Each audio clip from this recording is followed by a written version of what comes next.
નમસ્કાર, કલમયુદ્ધ સમાચારની સાથે હું છું આપની સાથે પાયલ બામભણિયા। તો જોઈએ આજના મહત્વના સમાચારમાં। ભરૂચમાં ધોધમાર વરસાદથી જનજીવન પ્રફુલ્લિત। 9 તાલુકામાં સાર્વત્રિક વરસાદ। ભરૂચ જિલ્લામાં છેલ્લા 2 દિવસથી વરસાદી વાતાવરણ વચ્ચે ધોધમાર વરસાદ વરસી રહ્યો છે, ત્યારે આજે રવિવારે પણ સવારથી જ ધોધમાર વરસાદ વરસ્યો હતો। ભરૂચ જિલ્લામાં છેલ્લા 2 દિવસથી વરસાદી વાતાવરણ વચ્ચે ધોધમાર વરસાદ વરસી રહ્યો છે, ત્યારે આજે રવિવારે પણ સવારથી જ ધોધમાર વરસાદ વરસ્યો હતો।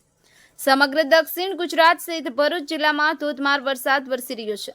છેલ્લા 2 દિવસથી વરસાદી વાતાવરણ જોવા મળી રહ્યું છે। દક્ષિણ ગુજરાતના વલસાડ, વાપી, નવસારી અને સુરતમાં વરસાદ વરસ્યો હતો, ત્યારે ભરૂચ જિલ્લો પણ બાકાત રહ્યો નથી। ભરૂચ જિલ્લામાં છેલ્લા 2 દિવસથી મેઘરાજા મહેરબાન થયા છે।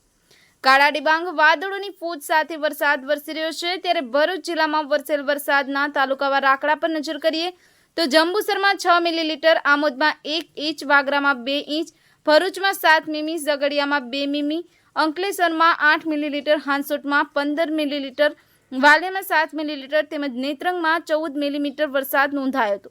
આજરોજ રવિવારે સવારથી જ ધોધમાર વરસાદ વરસી રહ્યો છે, ત્યારે લોકો રવિવારની રજાની મોજ વરસાદ સાથે માણી રહ્યા છે। બ્યુરો રિપોર્ટ, કલમયુદ્ધ સમાચાર, ભરૂચ।